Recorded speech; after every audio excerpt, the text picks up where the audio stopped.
जय जिनेन्द्र, जय जिनेन्द्र, जय जिनेन्द्र। आज का लेक्चर शुरू करेंगे।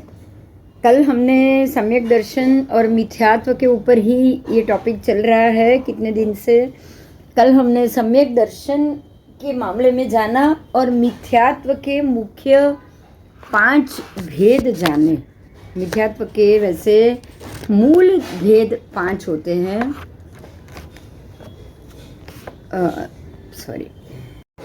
कल हमने मिथ्यात्व के 2 प्रकार के मुख्य भेद जाने, जैसे सर्ववृत्ति, देशवृत्ति। ऐसे 2 प्रकार से हमने वृत्ति को जाना। जैसे संकित को भी ऐसे जाना कि मूल गुण और उत्तर गुण। तो इस प्रकार से मिथ्यात्व के भी मुख्य 2 भेद है। पहला भेद है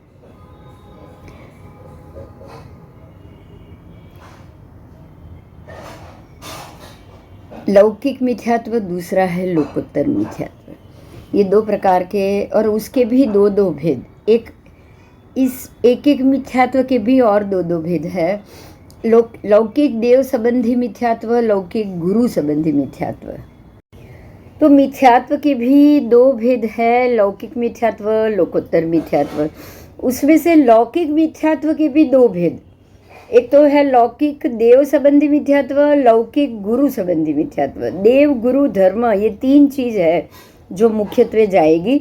उसमें से लौकिक देव, लौकिक गुरु संबंधी मिथ्यात्व एक भाग हुआ, और लोकोत्तर देव, लोकोत्तर गुरु संबंधी दूसरा भाग हुआ। इस प्रकार से मिथ्यात्व के मूल 4 भेद हुए। फिर से बोल रही हूँ, मिथ्यात्व के मूल 4: लौकिक देव संबंधी मिथ्यात्व, लौकिक गुरु संबंधी मिथ्यात्व, लोकोत्तर देव संबंधी मिथ्यात्व, लोकोत्तर गुरु संबंधी मिथ्यात्व। ऐसे 4 मूल भेद हुए हैं। उसमें से लौकिक देवगत मिथ्यात्व, उसमें अन्य धर्म के देवों के स्थान पे जाना आना, नमन करना, पूजा करना, ये आदि करना, ये सारे भेद उसके अंदर आ जाएंगे। तो ये मूल गुण के उत्तर गुण जैसे होते हैं, वैसे मूल भेद के उत्तर भेद 89 भेद मिथ्यात्व के हम आज जानेंगे। 89 भेद कि बौद्ध आदि अन्य दर्शन के लिए देवों के मंदिर में जाना, नमस्कार, पूजा करना, वो एक पहला भेद है। दूसरा है कार्य आरंभ में, दुकान आदि में प्रवेश करते समय कार्य में लाभ मिले, पैसा मिले, उसके लिए हम गणेश आदि का नाम ले, उनकी स्थापना करें। ये हमारा हुआ दूसरा भेद। फिर चंद्र, रोहिणी आदि के गीत गाना। चंद्र देव का है, रोहिणी आदि नक्षत्र के गीत, चंद्र आदि के गीत और उनकी प्रभावना या उनका ये करना। उसके बाद है चौथा, विवाह आदि में गणेश की स्थापना करना। विवाह आदि में बहुत सारे लोग होते हैं जो गणेश का, माणिक स्तंभ की और वो सब की स्थापना करते हैं, तो उसको भी मिथ्यात्व कहा गया है। पुत्र जन्म में 6ठे दिन षष्ठी पूजन करना, ये है 5वां मिथ्यात्व का भेद। 6ठा है विवाह में 7 गोत्र देवियों की स्थापना करना। जो हम गोत्र देवियों का जो स्थापना करते हैं, वो मटका सब जो भी भरते हैं चावल वावल से, ये सारी चीज़ मिथ्यात्व ही कही गई है। चंडिका आदि देवियों की मानता मानना। फिर 8वां है तोतुला ग्रह आदि का पूजन करना। 9वां है सूर्य ग्रहण, चंद्र ग्रहण और व्यतिपात आदि के समय में विशेष प्रकार से स्नान आदि, दान, पूजा सब करना। 10वां है पूर्वजों का श्राद्ध करना। 11वां है घोड़े आदि के चलाते समय, उसके ऊपर प्रथम बार बैठते समय, बैलगाड़ी, रथगाड़ी, मोटर, हल, ट्रैक्टर आदि को प्रथम बार चालू करते समय उसका पूजन करना, तथा मार्ग में देवताओं का पूजन और नमस्कार करना। 12वां है खेत में रहट चलाते, खेत खोदने में के आरंभ में हल देवता, हर भली नामक देवता का पूजन करना। पुत्रादि जन्म में नाल कुदिन से पहले संस्कार किया जाता है, वो बूढ़ा नावक देवी को शराब सकीरा देना। उसके बाद 14वां है सुवर्ण या चांदी के नए आभूषण तथा नए रंगीन वस्त्र धारण करते समय उन आश्रित देवताओं की विशेष प्रकार की पूजा आदि करना। देखो, एक बार मैं फिर से कह रही हूँ, जो चीज़ संसार बढ़ाने वाली होगी उसी की पूजन करने में ही हमें मिथ्यात्व लगेगा, क्योंकि मिथ्यात्व के कारण आप संसार में रह रहे हो। आप संसार में अच्छी तरह से रहो, उसके लिए आप ये पूजा, और कुटुंब सुखी रहे, पैसा आए, कोई तकलीफ ना आए, उसके लिए ये सारा काम करते हैं हम। तो जब संसार में रहना ही मिथ्यात्व हो गया तो फिर ये सारा काम करना भी तो मिथ्यात्व ही हुआ ना। तो संसार वृद्धि के कारण में जो भी आपके पाठ पूजन आएंगे वो सारा मिथ्यात्व कहा जाएगा। ठीक है। उसके बाद मृतकों के लिए जलांजलि, तिल, डाब, पानी का घड़ा आदि का दान देना। फिर सबको 16वां है, सबको नदी तीर्थ आदि स्थान पे लेके जाना और वहाँ जाके अग्निदाह देना। 17वां है मृतक के हित के लिए सांड का विवाह करना। 18वां है धर्म के हित के लिए सौतों की पूर्वक पितरों की प्रतिमा बनाना। फिर 19वां है भूतों को शराब देना। 20वां है मरने के बाद 12वें दिन, मासिक तिथि, 6 महीने और वर्ष में श्राद्ध करना। 21वां है मरने के बाद धर्म हेतु प्याऊ आदि से दान देना। 22वां है कुंवारी कन्या को भोजन कराना। 23वां है धर्म हेतु से दूसरे की कन्या का विवाह कराना। 24वां है विविध प्रकार के यज्ञ कराना। 25वां है लौकिक तीर्थ यात्रा कराना, उसकी मानता मानना, दाढ़ी मूछ मुंडवाना, उसकी निशानी लगाना, डाम लगाना। फिर 25वां है लौकिक तीर्थ की यात्रा के लिए भोजन आदि कराना। 27वां है धर्म जानकर कुआं तालाब आदि खुदवाना। 28वां है अपने क्षेत्र में धर्म के हेतु से गायों को चराना। 29वां है पितृओं के निमित्त हलक जनों को भोजन कराने का दान देना। 30वां है कुत्ते, बिल्ली, कौवे आदि को पिंड दान देना। 31वां है प्रजा पीपल का मारण प्रयोग के लिए, नींब का, सौभाग्य के लिए वट वृक्ष का और वशीकरण के लिए आम्र वृक्ष का रोपण कराना और उसमें पानी देना। 32वां है धर्म जान के सांड और आंख का पूजन करना। 33वां है गाय की पूंछ की पूजा करना। 34वां है शीतल काल के अंदर ऋतु में धर्म जानकर अग्नि जलाना। उम्बर वृक्ष को जलाते चूल्हे का पूजन करना। राधा कृष्ण 36वां है राधा कृष्ण आदि का वेश पहन के नाटक करना और नटों द्वारा नाटक आदि करवाना। 37वां है सूर्य संक्रांति के दिन विशेष प्रकार से पूजा स्नान आदि करना। 38वां है उत्तरायण के दिन स्नान आदि विशेष प्रकार से करना। 39वां है रविवार, सोमवार आदि वारों के दिन उस दिन का एकासना करना। शनिवार के दिन हनुमान की पूजा करना, तिल तेल आदि का दान देना, विशेष प्रकार से स्नान आदि कराना। 41वां है कार्तिक मास में सुबह जल्दी उठ के स्नान, फिर कन्या को श्रेष्ठ पति मिले इस कारण से कार्तिक मास में स्नान को एक व्रत समझ के स्नान करना। 42वां है माघ स्नान, कात्यायनी पार्वती व्रत माघ मास में सुबह जल्दी स्नान करना, फिर कंबल आदि का दान देना। 43वां है चैत्र मास में धर्म जान के चचरी यानी कि शाक का विशेष दान देना। 44वां है चैत्र सुदी एकम को अज्जा एकम के दिन गाय या बैल की हिंसा करना। कार्तिक सुदी दूज को भाई दूज करना। चैत्र सुदी दूज चंद्र निमित्त चांदी के पात्र में घी का दीपक करना। महासुदी तृतीया के दिन गौरी व्रत का एकासना करना। फिर वैशाख सुदी तीज अखात्रीज के दिन दही का मंथन करना। 49वां भादरवावदी तृतीया, कज्जल तृतीया, सुदी तीज, हरितालिका बीज तीज, इन तीनों तीज की कज्जल देवी और शिव पार्वती की पूजा आदि करना। 50वां है आसो शुद्ध तीज गोमय तृतीया की आराधना करना। 51वां मार्गशीर्ष माघ मास सुद चौथ विनायक की चौथ और दोनों बड़ी चौथ संकटी चौथ कहलाती है। उस रात को चंद्र उदय से पहले गणेश की पूजा करनी, उसको नैवेद्य धर के बाद में चंद्रमा के दर्शन करके भोजन करना। फिर 52वां है श्रावण सुदी पंचमी, नाग पंचमी को नाग की पूजा आदि करना। श्रावण सुद पांचम के से 12 तक दही का मंथन करना, खाना नहीं खाना इत्यादि। फिर 54वां है महाशुक्र छठ को, महासुद छठ को सूर्य की रथ यात्रा निकालना। 55वां है श्रावण सुद रांधण छठ मनाना। उस दिन दूसरे दिन के लिए भोजन पकाना। फिर 56वां है भादरवा सुद छठ, सूर्य षष्ठी और वह छठ झूलना, छठ मनाना।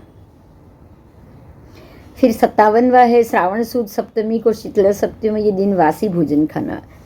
58वां भादरवा सुद सातम को वैद्यनाथ आदि देवों की सप्तमी की पूजा उपासना उपवास आदि करना और स्त्रियों को 7 घर में कण भिक्षा आदि मांगना। फिर 59वां है वधु अष्टमी के दिन केवल गेहूं का ही भोजन करना। 60वां है भाद्रपद वदी अष्टमी को जन्माष्टमी के दिन उत्सव आदि करना। शुद्ध अष्टमी के लिए मूंगी गेहूं आदि नमक बिना खाना। 61वां है आसो और चैत्र मास की शुद्ध में नवरात्रि का महोत्सव करना। ये जो नवरात्रि है दोनों उसकी बात है। नाग आदि की पूजा और उपवास आदि करना। 62वां है चैत्र और आसो सुद अष्टमी और महानवमी को गोत्र देवता आदि की पूजा करना। 63वां है भादरवा सुद नवमी अक्षय नवमी के दिन अखंड अन्न का भोजन करना। 64वां है भाद्रपद सुद दशमी अविधव दशमी को जागरण करना। फिर 65वां है आसो सुद दशमी विजयादशमी के दिन सभी वृक्ष की प्रदक्षिणा आदि देना। 66वां विष्णु सोने के आषाढ़ सुद एकादशी और उनके उठने का दिन कार्तक सुद एकादशी दिन, फाल्गुन सुद एकादशी, आमलक एकादशी, जेठ सुद 11 भीम एकादशी अथवा सर्व मास की सर्व शुक्ल पक्ष की एकादशी के दिन लौकिक उपवास आदि करना। 67वां है संतान आदि के लिए भाद्रपद वद बारस के दिन वत्स बारस मनाना। उस दिन पितृव्य पूजन उपासना आदि करना। शुद्ध बारस के दिन ओघ बारस वामन द्वादशी करना। जेठ सुद 13 के दिन जेठानी को सत्तू आदि देना। धनतेरस के दिन विशेष रूप से स्नान करना। फागणवद 14 के दिन शिवरात्रि के दिन उपवास जागरण आदि करना। चैत्रवदी चतुर्दशी को 9 सती की यात्रा आदि करना। भादरवावदी चतुर्दशी की पवित्र करवा चौथ आदि करना। भादरवा सुद चतुर्दशी को अनंत चतुर्दशी धागा आदि बांधना। भादरवा अमावस्या के दिन जमाई भाणेज जनों को भोजन आदि कराना। किसी भी सोमवार की अमावस्या को नवोद की अमावस्या के दिन नदी तालाब कुंड आदि में विशेष स्नान आदि करना। 76वां है दिवाली के दिनों में पितरों के निमित्त दीपक करना। 77वां है कार्तिक आदि पूनम को विशेष रूप में स्नान करना। फिर 78वां है फाल्गुन पूनम में होली जलाना, उसकी प्रदक्षिणा आदि करना। और 89वां है श्रावण सुदी पूनम के दिन बलि पर्व मनाना। देखो यहाँ इस प्रकार अपने अपने देश में प्रसिद्ध अनेक प्रकार के लौकिक देवगत मिथ्यात्व को ही समझा गया है। यहाँ एक बात पे हमको ध्यान देना है, यहाँ जो भी चीज़ आपके सामने आई सब किसी न किसी तरीके से धार्मिक आस्था की बात आई है। ये चीज़ एक आप समझो। प्रैक्टिकल आप कुछ भी रहो, हमारे शास्त्रों में आगम शास्त्रों में कोई भी कार्य करने से पहले अच्छा मुहूर्त देखना, अच्छा समय देखना तो ज़रूर बताया है। ऐसा नहीं कि बिना मुहूर्त देखे या बिना कोई ये काम किए काम करना है। लेकिन यहाँ एक बात पे बहुत महत्व दिया गया है कि अन्य धर्म के देव देवी, जैसे कि यहाँ गणेश की बात बार बार आई है, उसके बाद देवियों की, माता की, नवरात्रि की चामुंडा माता या ऐसे ऐसे माताओं की भी बहुत बार जगह पे बात आई है कि भाई इनकी आराधना और इनकी ये आराधना हम अगर अपने संसारी सुख के लिए अगर कर रहे हैं तो ये जरूर मिथ्यात्व है, ये जरूर मिथ्यात्व है। तो एक चीज़ का यहाँ ये ध्यान रखना है कि अगर आपकी कुल देवी हो या आप कुछ कर रहे हो तो अलग बात है, वो भी हो सके तो नहीं करना है। पहली बात ये दिमाग में बिठाना है कि अगर हो सके तो वो भी छोड़ो, उसको भी आपको छोड़ना ही छोड़ना है। और अगर नहीं छोड़ पाए और कुटुंब के कारण या इसके कारण अगर आपको करना पड़ा तो आप अपनी जो भी चीज़ परंपरा से चल रही है उसको चालू रखो, बाकी नई कोई चीज़ शुरू नहीं करो। इस चीज़ का आप जरूर ध्यान रखोगे। जितना हो सके जो कर रहे हैं उसको भी आप कम करोगे, क्योंकि इस प्रकार अपने अपने अनेक प्रसिद्ध अनेक व्रतोला और ये सारे देव देवी, उनकी उपासना, उनके दर्शन, ये सारी चीज़ लौकिक देवगत मिथ्यात्व कहा जाएगा। क्या कहा जाएगा? लौकिक देवगत। जो हमारा सबसे पहला था लौकिक देवगत मिथ्यात्व, उसके ये 79 भेद, 89 भेद आपने जाने। ठीक है, अब आएगा लौकिक धर्म गुरुगत मिथ्यात्व। अब दूसरा आया प्रकार, वो आया लौकिक गुरुगत मिथ्यात्व। पहले ही प्रकार में आपको 89 भेद मिले, पहले ही प्रकार में। जो 4 मूल प्रकार है मिथ्यात्व के, उसमें पहले ही प्रकार में आपको 89 भेद मिले। अब दूसरा है लौकिक गुरुगत मिथ्यात्व, उसमें 5 भेद, 5। पहला है ब्राह्मण, तापस आदि जो भी लौकिक गुरु आपने माना है, जो लौकिक गुरु है, जो संसार की सुखाकरी कराने वाले हैं, ब्राह्मण आके आपके पास आके पूजा करा के जाते हैं, तो आप उनको ब्रह्मदेव या ब्राह्मण गुरु मान लोगे। फिर तापस आदि जो अन्य मुनि होते हैं, जैसे कि ये शंकराचार्य जी है, जैसे उनके और हिंदू धर्म के और सन्यासी हैं, ये सारे उनको तापसी कहा जाता है। तो ये सारे जो लौकिक गुरु हैं उनको नमस्कार करना, ब्राह्मण, पंड्या, तापस आदि को ओम नमः शिवाय इत्यादि कह के उनका सम्मान आदि करना, इसको भी लौकिक गुरु मिथ्यात्व कहा गया है। उसके और दूसरा भी भेद है, उसके भी टोटल 5 भेद है। तो दूसरा भेद है मूल, आश्लेषा आदि नक्षत्र में बालक के जन्म होने पर ब्राह्मण के कथन अनुसार क्रिया कराना। पहली बात यह है कि जो व्यक्ति जो समय जैसे संजोगों में उसके कर्म लिखे होंगे वो बराबर उसी संजोगों में उसका जन्म होता है। अब उसके लिए आप शांति पाठ या ये पाठ बच्चे के लिए करा रहे हो, कराना एक तरीके से संसारी लोगों के लिए तो ये ज़रूरी भी लगता है, क्योंकि जब हमें पता ही है कि ये नक्षत्र में बच्चा जन्मा है तो उसकी शांति करानी चाहिए, नहीं तो ये बालक पूरी ज़िंदगी तक इसका अनुभव करता रहेगा।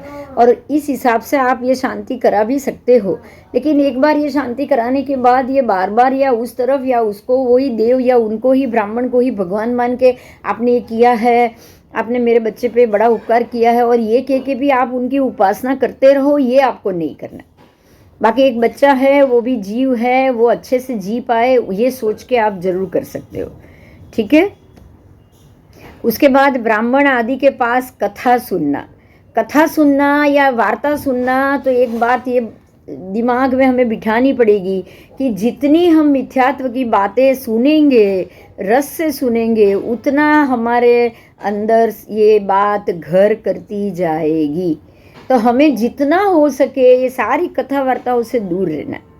और अगर आपने कि कहीं लौकिक कारण सर किसी और लोगों के सामने आपको ये करना पड़े और आप सुनने के लिए बैठो भी, तो उसमें से जो भी चीज़ संसार की वृद्धि कराने लायक हो उस चीज़ों को तो आपको ज़रूर अवॉइड करना है। कभी कभी ऐसा भी हो जाता है कि ये कथा वार्ता सुनने के बाद आपका वैराग्य और मजबूत हो जाए और दृढ़ हो जाए। कभी कभी ये भी निमित्त बनता है, ये भी उसमें निमित्त बन जाता है। ठीक है। तो लेकिन हमें ये कथा सुनने में या वार्ता सुनने में, वो भी ब्राह्मण आदि से, हमें उन सब से दूर ही रहना चाहिए। ब्राह्मण आदि को गाय, तिल, तेल आदि का दान देना। ठीक है। तो आपका जो दान दिया हुआ है आप ये साधर्मिक करके किसी को दो, वो अलग बात है, और किसी को ब्राह्मण देवता मान के या कोई बड़ी हस्ती मान के या भगवान की तुल्य उसको मानने के बाद उसको दान दो, इसमें बहुत फ़र्क है। तो आपको हमेशा उनको ये सोच के अगर देना पड़ा तो आप दे सकते हो कि भाई हमें ये दान का व्यवहार है, इसलिए हम ये दान का व्यवहार कर रहे हैं। जैसे भरत राजा ने हाथ जोड़े थे मरीचि को, पर ये सोच के जोड़े थे कि मैं अंदर रही आपकी आत्मा को नमन कर रहा हूँ, मैं आपके वेश को नमन नहीं कर रहा हूँ। ये चीज़ भरत राजा ने ध्यान में रखी थी। ऐसे ही हम भी ये बात ध्यान में रखेंगे कि भाई अगर किसी माता जी की क्रिया भी अगर आपको करनी पड़ी, जैसे कोई नैवेद्य बनाना पड़ा, नवरात्रि में करना पड़ा, दिवाली में करना पड़ा, तो आप ये हाथ जोड़ के बोलोगे कि आप हमारे कुल की देवी है, इसलिए हम ये कर रहे हैं, परंपरा से जो चल रहे हैं इसलिए हम ये काम कर रहे हैं।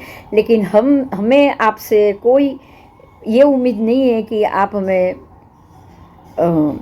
मोक्ष या उसमें आप सहायक बनो। हमें अपने अपने कर्मों को हम अपने आप उसको खपा पाए, बस इतनी शक्ति आप हमें जरूर देना। आप इतना जरूर उनसे कह सकते हो।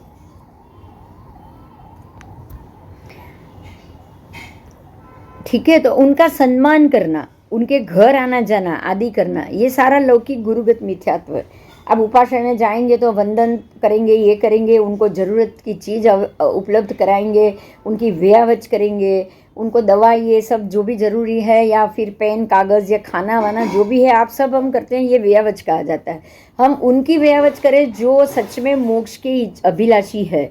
अगर आप ये तो ब्राह्मण और ये भी, उनमें अगर कोई मोक्ष का अभिलाषी होगा तो आपको दोष नहीं लगेगा, लेकिन हो सकता है कि सब लोग वो मोक्ष के अभिलाषी ना हो, और हो सकता है कि आपकी दान और उसकी व्यवस्था का कहीं ना कहीं वो कोई ऐसी जगह पे उपयोग हो जाए जो उनका तो संसार बड़ा ही बड़ा है, लेकिन आपका भी संसार बड़ा है। तो आपको इस चीज़ से ज़रूर ध्यान रखना है। ठीक है, ये पांचों प्रकार के गुरुगत, लौकिक गुरुगत मिथ्यात्व हुए।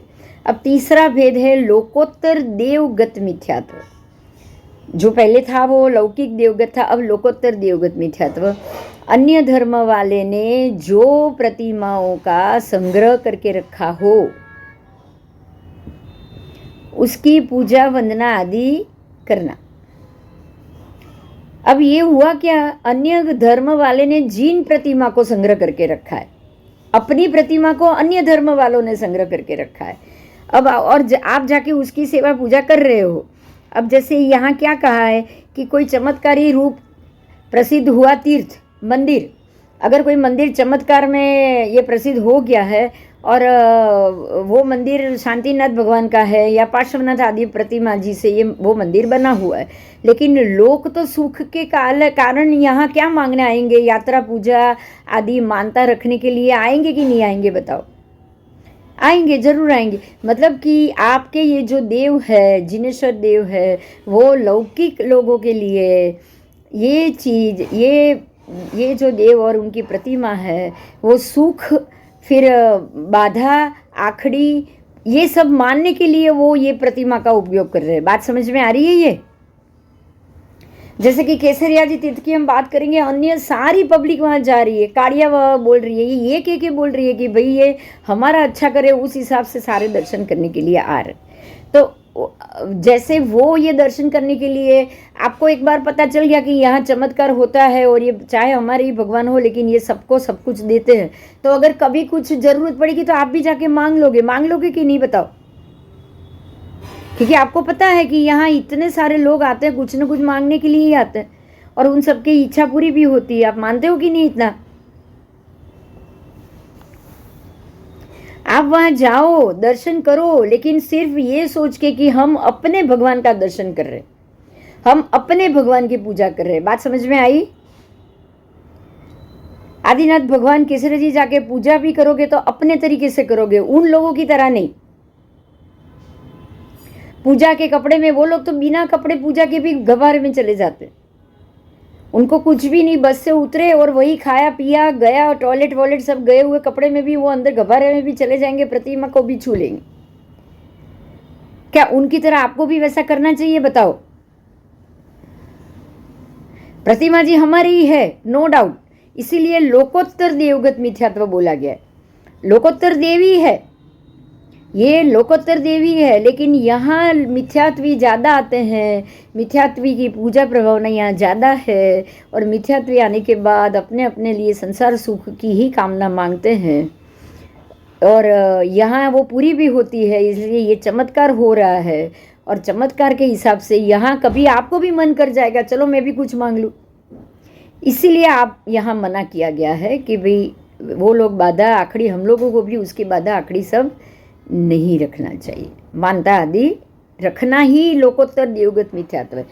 आज एक बात पता चल गई है, बड़ी बात, वो मैं आपको समझा रही हूँ कि हमारे भगवान के सामने किसी भी प्रकार की मानता रखना जरूर लोकोत्तर देवगत मिथ्यात्व है। समझ में आया?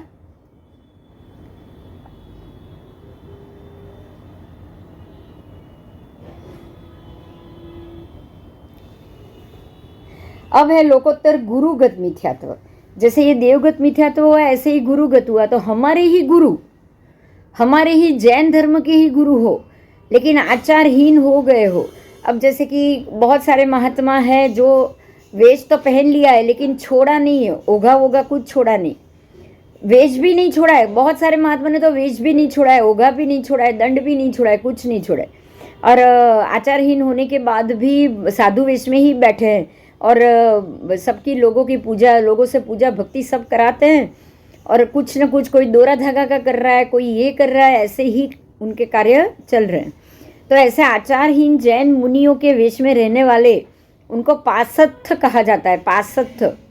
ऐसे आदि गुरु की बुद्धि से वंदन करना, उसको गुरु की बुद्धि से वंदन करना। वे आप, चाहे आपने जो कुछ किया, आप मेरे गुरु हो। जैसे कपिल मुनि ने मरीचि को किया था, कपिल आए, मुनि बने मरीचि के पास और मरीचि को गुरु बनाया, यही दोनों का मिथ्यात्व था। बराबर। तो ऐसे उनका आना, गुरु की बुद्धि से वंदन करना, गुरु महाराज जरा मुझे संसारी कुछ नियम दो या कुछ मंत्र दो, मेरे कुछ तकलीफ के पीरियड चल रहे, पैसे की वृद्धि हो जाए, कुछ ऐसी पूजा पाठ करा लो। आपको पता होगा ये जो वसंत सेन महाराज, 2-3 महाराज है हमारे, जो ऐसे पूजा पाठ या माता की भक्ति या ये मंत्र जाप ये सब कराते हैं। कराते कि नहीं कराते बताओ, जानते हो आप?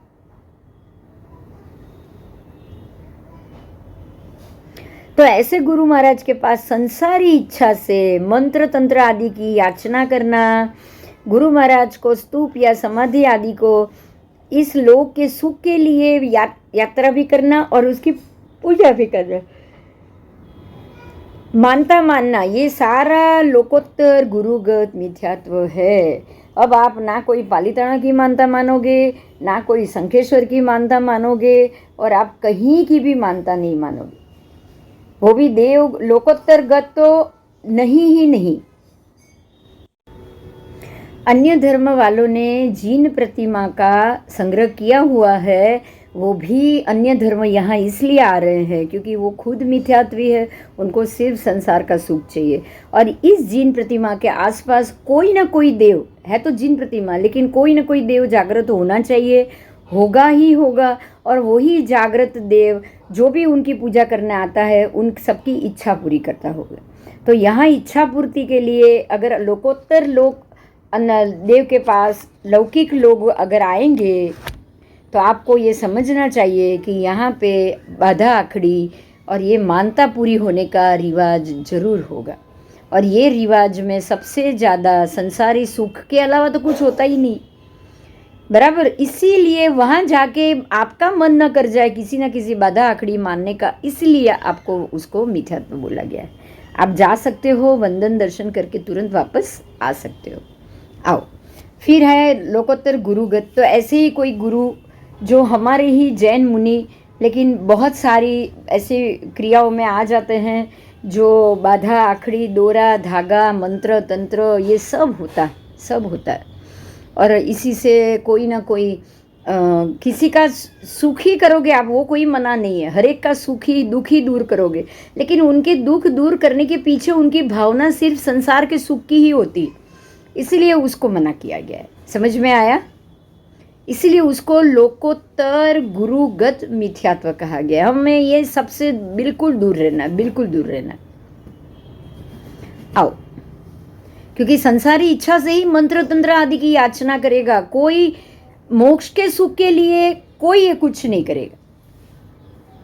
गुरु महाराज को स्तूप या समाधि आदि को इस लोक के सुख के लिए यात्रा करना, पूजा करना, मानता करना, ये सारा लोकोत्तर गुरुगत मिथ्यात्व।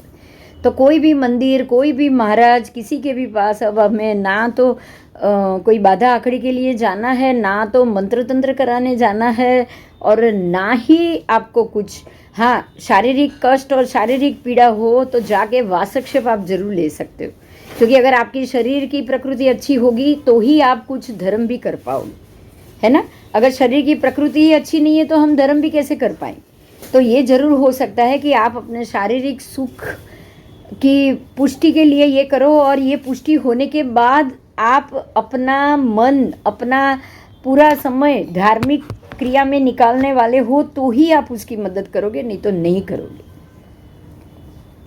आगे जाएंगे। व्याधि नाश के लिए, हाँ देखो वही बात आई, व्याधि नाश के लिए वैद्य आदि को धन भोजन वस्त्र देकर सम्मान करना, और वैसे ही प्रभाव वाले यक्ष यक्षिणी आदि देव देवियों को इस लोक के सुख के लिए पूजा आदि की जाए तो उसमें क्या दोष? हाँ, दोष तो तब लगेगा, देखो यहाँ भी बताया है यही बात कि मिथ्यात्व तो तब लगेगा जब यक्ष यक्षिणी मोक्ष दाता है, इस तरह इनके प्रति देवत्व बुद्धि से आराधना की गई हो।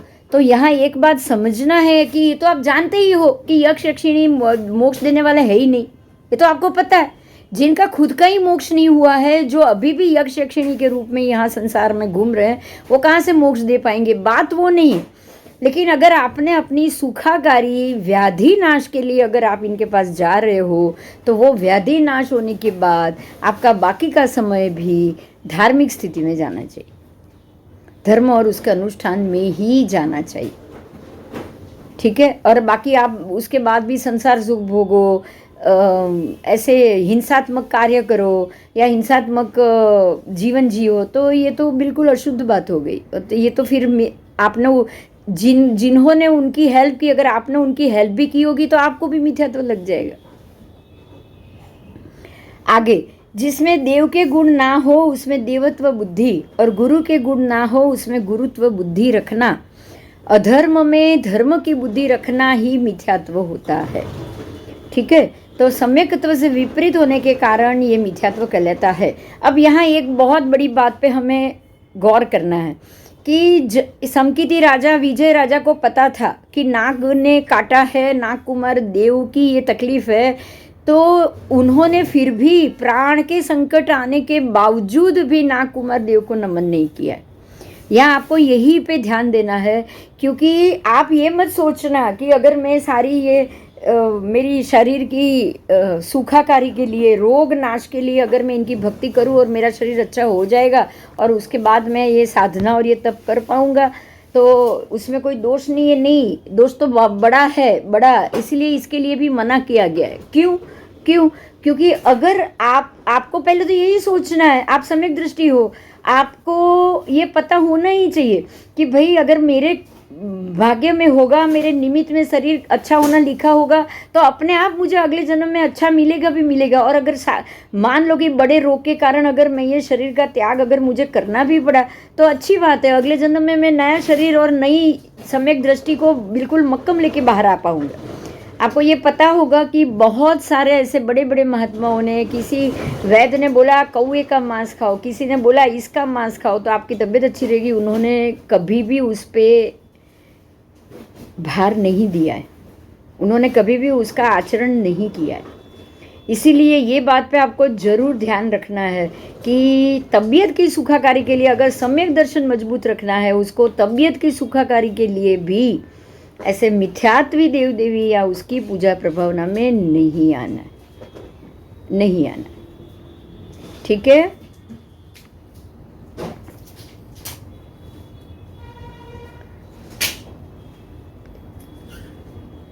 सुना जाता है कि विशुद्ध और दृढ़ सम्यकत्वी, विशुद्ध और दृढ़ समकित्वी श्री रावण, देखिए यहाँ रावण को भी विशुद्ध और दृढ़ समकिति कहा गया है, तो रावण भी दृढ़ समकिति कहा गया। तो विशुद्ध और दृढ़ सम्यकत्वी श्री रावण, आप देखो हमारे शास्त्र में रावण को भी श्री रावण और विशुद्ध समकिति और दृढ़ समकिति माना है। उन्होंने अपनी जिंदगी में जो भी कर्म किया था, सीता का हरण किया था या जो भी किया था, वो प्रति वासुदेव और वासुदेव की लड़ाई के निमित्त के लिए किया गया था, वो निमित्त बल के लिए हुआ था। बाकी तो सीता स्वयंवर में रावण भी गए थे, अगर सीता के ऊपर अगर उनकी नीयत या ये ठीक नहीं होती तो वो स्वयंवर में से ही उठा के चले जाते। लेकिन हमें ये बात समझनी पड़ेगी कि सम्यकत्व में ये लोग बहुत ही मजबूत थे। तो रावण, कृष्ण, श्रेणी, अभय कुमार, ये सबने, ये सारे दृढ़ समकिति थे और ये सबने शत्रुओं पर विजय करने के लिए या फिर पुत्र की प्राप्ति के लिए, ऐसा कोई भी संसारी कार्य के लिए किसी भी विद्या देवी की आराधना नहीं की है, बराबर। और अगर ये अभी इसमें और आगे लिखा है कि अभय कुमार आदि ने शत्रुओं पर विजय करने के लिए, पुत्र की प्राप्ति आदि ऐहिक इस लोक के कार्य के लिए विद्या देवी आदि की आराधना की हो, इसीलिए इस लोक के कार्य की सिद्धि के लिए यक्ष आदि की आराधना की जाए, तो उसमें कौन सा मिथ्यात्व लगता है? इन लोगों ने, अब यहाँ पे देखो, ये क्वेश्चन करने वाले के लिए ये एक और क्वेश्चन है कि इन लोगों ने अगर विद्या देवी की आराधना से इनको ये सारा मिलना होता, चक्रवर्ती पद क्या विद्या देवी की आराधना से मिलता है? बताओ। प्रति वासुदेव, वासुदेव का पद विद्या देवी की आराधना से नहीं मिलता है। आप अपनी शक्ति और पुण्य जब कमाओगे तब आपको वो पद प्राप्त होगा। वासुदेव बनना, त्रिपुरुष वासुदेव के लिए पूर्व भव में त्रिपुरुष वासुदेव के जीव, परमात्मा महावीर के जीव ने कितने मास खमण पे मास खमण किए थे, कोई विद्या देवी की साधना से उनको ये प्राप्त नहीं हुआ है। तो पहले तो हमें दिमाग में से यही बात को निकालनी चाहिए। अगर वो वासुदेव बनने के बाद या रावण किसी देवी की साधना, चंडिका देवी की साधना करता था या ये कोई करता था, तो वो उसका कुलाचार था, कुलाचार के लिए उसने ये चालू रखा हुआ है। लेकिन फिर भी परमात्मा के प्रति जो सम्यक्ति में वो दृढ़ थे, यही कारण था कि उन्होंने तीर्थंकर नाम कर्म बांधा। ठीक है, तो उन्होंने ये सारी साधना की है, फिर भी ये उनको मिथ्यात्व नहीं लगा, ऐसी बात ही नहीं है। ऐसी इनकी साधना करने से तो मिथ्यात्व लगेगा ही लगेगा। तो यहाँ ये उन्होंने तात्विक रूप में ये चीज़ बताई है कि तात्विक रूप से तो अदेव को देवत्व की बुद्धि से आराधना करे तब मिथ्यात्व है। अगर आप यक्ष यक्षिणी के पास जाके, अगर आप यक्ष आदि देव देवियों की आराधना इस लोक के कार्य के लिए करे, श्रावक को त्याग करने योग्य है, लेकिन उसमें कुगुरु आदि के अनेक दोषों का कारण रूप होता है। तो अधिकतर जीव मंद बुद्धि वाले और वक्र परिणाम वाले होते हैं। उसमें भी ये काल में तो ऐसे जीव विशेष रूप से होंगे। तो ये काल के जीव अगर ये विचार करे कि ऐसे विशुद्ध सम्यकत्वधारी श्रावक भी यदि यक्ष आदि देवियों की आराधना करते हैं, तो अवश्य में हमें भी यक्ष यक्षिणी आदि को मोक्ष देने वाले मान के उनकी सम्यक रूप का आराधना करना चाहिए। तो ये परस्पर मिथ्यात्व की इससे वृद्धि ही होगी, इससे मिथ्यात्व की दृढ़ता होगी, और इस लोक के फल के लिए ही यक्षादि देव देवियों की आराधना करने से परलोक में सम्यकत्व की प्राप्ति दुर्लभ हो जाती है। अब यहाँ एक और मुद्दा आया है, ध्यान से सुनो। रावण ने अगर अपनी देव देवी की साधना की है, चक्रवर्ती वासुदेव प्रति वासुदेव पणे में और कृष्ण राजा ने वासुदेव बन के अगर की है, और अभय कुमार आदि श्रेणीक राजा ये सब ने भी अगर अपने अपने लौकिक जो भी देव देवी की साधना की है, तो उन्होंने अपने सिर्फ लौकिक कार्य के लिए, किसी राज्य को जीतने के लिए, किसी राज्य के जीतने की उसकी सहायता के लिए ही ये कार्य किया है। आपको ये पता होगा कि चक्रवर्ती राजा को जितने जितने चक्र के पीछे जो 2000 देव है, हर एक 6 खंड के देव देवी की साधना करनी पड़ती है, उनको अट्ठम करना पड़ता है। बराबर बराबर, ये बात हम जानते हैं कि जो भी चक्रवर्ती राजा होते हैं उनको 6 खंड जीतने के लिए 6 खंड में स्थित सभी देव देवियों की साधना करनी पड़ती है। वैताडय पर्वत के को भी जीतने के लिए वैताडय गिरि कुमार की उनको साधना करनी पड़ती है। तो ये उन्होंने क्यों किया? अब यहाँ सोचो, ये उन्होंने सिर्फ वो 6 खंड जीतने के लिए किया। भरत राजा ने भी 6 खंड जीतने के लिए अट्ठम तप करके इन सबकी साधना की। तो ये देव देवियों की साधना उन्होंने तीसरे काम के लिए की, स्वयं के लिए नहीं की है। जैसे मैंने आपको बोला, कुल का आचार है और आप क्रिया कर रहे हो।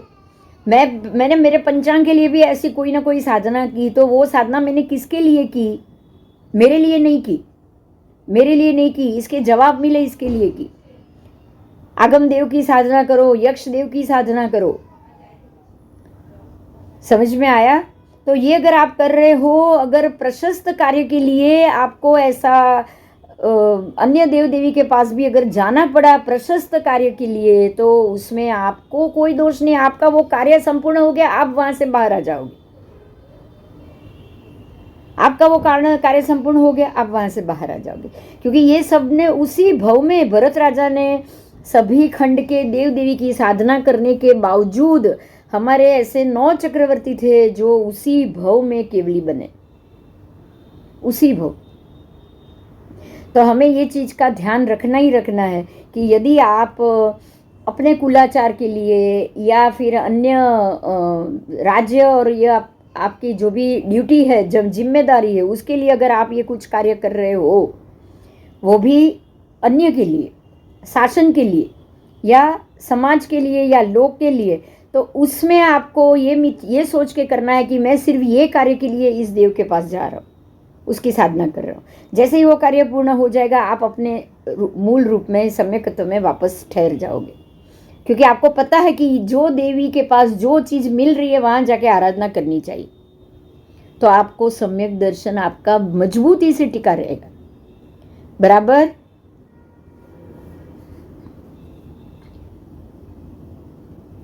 चलो, इस श्लोक के फल के लिए ही यक्षादि देव देवियों की आराधना करने से परलोक में सम्यक प्राप्ति दुर्लभ हो जाती है। तो आपको ये सम्यक दर्शन के लिए या सुख के लिए कोई कार्य नहीं करना है। शासन के लिए या समाज के लिए अगर आपको कोई देव देवी की साधना करनी भी पड़ी तो ये कार्य के लिए मैंने किया है, बाकी मुझे मोक्ष आगे साधना करनी है तो मुझे मेरे सिद्ध भगवंत और अरियंत भगवंत की ही शरणागति मंजूर है। ये बात आपके दिमाग में होनी चाहिए। आओ, जो मूढ़ात्मा अन्य जीवों में मिथ्यात्व उत्पन्न करता है, वो मूढ़ात्मा दूसरों को मिथ्यात्व में गिराने के कारण समकित प्राप्त नहीं करता। तो जो मूढ़ आत्मा खुद भी ऐसा करेगा, दूसरों को भी वहाँ पे लेके जाएगा, वो मूढ़ात्मा दूसरों को मिथ्यात्व में गिरा देने के कारण से समकित को प्राप्त नहीं कर सकता। अगर आप अपने कुछ तबीयत के कारण या कुछ फैमिली के कारण अगर अन्य ग्रह का साधन ले रहे हो, अन्य ग्रह के जाप कर रहे हो, अन्य ग्रह पहन भी रहे हो, तो आपके दिमाग में ये बात होनी चाहिए कि मैंने ये कार्य के लिए ही ये ग्रह पहना हुआ है, बाकी ये पहनने से मुझे मोक्ष मिल जाएगा, ऐसा बिल्कुल भी नहीं।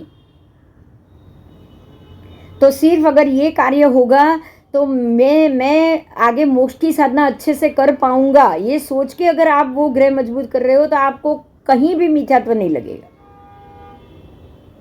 और आपने कुछ समय के लिए ये ग्रह की साधना की और उसका आधान लिया है कि चलो मेरी तबीयत अच्छी हो जाएगी तो फिर मैं आगे अच्छे से जाप और ये कर पाऊंगी, मोक्ष की साधना कर पाऊंगी, तो फिर आपको मिथ्यात्व वैसे भी नहीं लगेगा। क्योंकि तबीयत के कारण जो देव की उपासना करनी है, जो ग्रह बलवान करना है, वो तो आपको करना ही पड़ेगा ना, वो भी सत्य बात। लेकिन वो बलवान करने के बाद आपको संसार सुख के पीछे नहीं जाना है, आपको अपनी मोक्ष की साधना को तो ज्यादा मजबूती से करना है। बराबर।